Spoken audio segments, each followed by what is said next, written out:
this is what happens when some of us have too much time on our hands, like right now, when we remain under shelter-in-place orders.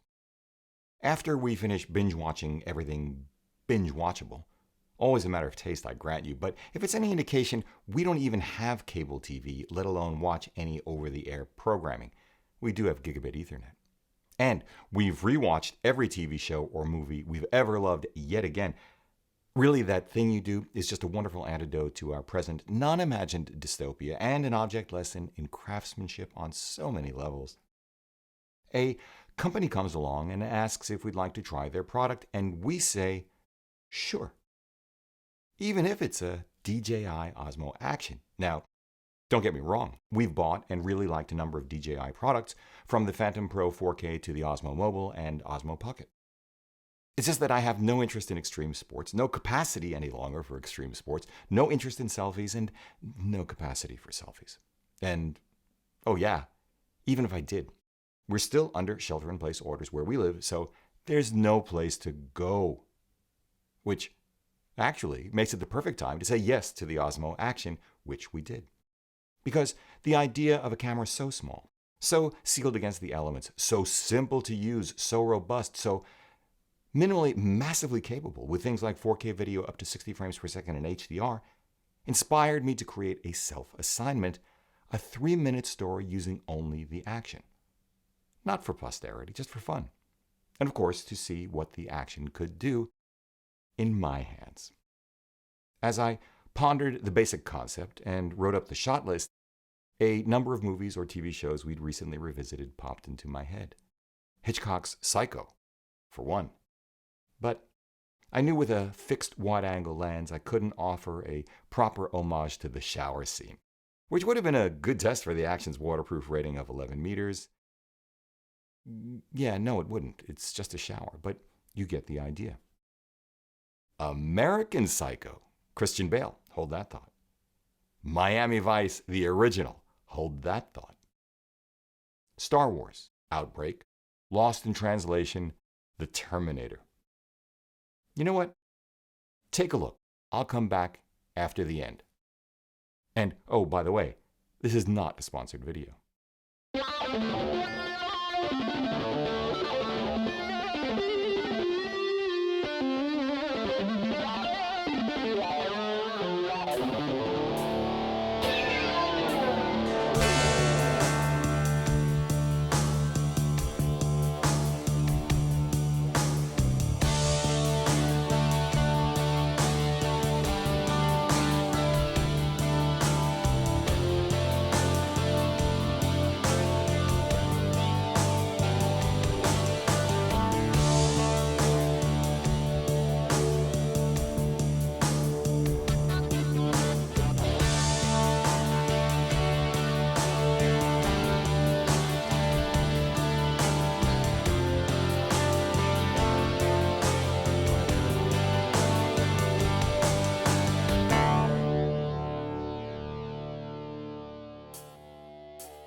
Bottom line, if you're in the market for an action cam, this is the one I'd recommend.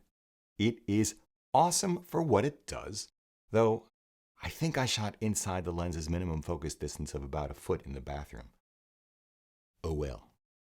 It's the first action cam that, for me anyway, makes sense. It operates in the no futzing zone. Front-facing screen makes positioning a dawdle when you're operating solo, like in the bathroom. Their rock-steady image stabilization? Well, it's electronic only, but so what? All of the car shots on the road were done by Claudia hand-held. Rear screen touch interface is simple, responsive, intuitive. There are enough buttons so that you don't always have to go menu diving or changing the sequence in order to get things done, but no more buttons than necessary, thank you. On the other hand, DJI can't defy the laws of physics. Noise will be noise from the small sensor, but I think the noise is no worse than in the tunnel scenes of The Rock, starring Sean Connery and Nick Cage, and in any case, doesn't matter to me one bit. The convenience, the 4K, the color, interestingly enough, since I'm really more of a black and white guy, and price tag, $300, give or take these days, make those things irrelevant.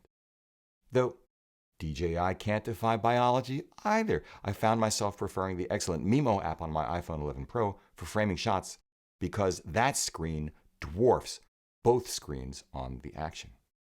The only additional pieces of gear we used beyond the Tellus and OSMO Action head strap and the charging kit with 2 extra batteries, very important, were a couple of palm-sized LED panel lights for a couple of visual effects and simple exposure help from the police car to mowing, freezer, and undercarriage shots. That's it. If you like what you've seen here today, please give a thumbs up, subscribe, join the conversation below, and consider supporting our work by using our no-cost-to-you affiliate links.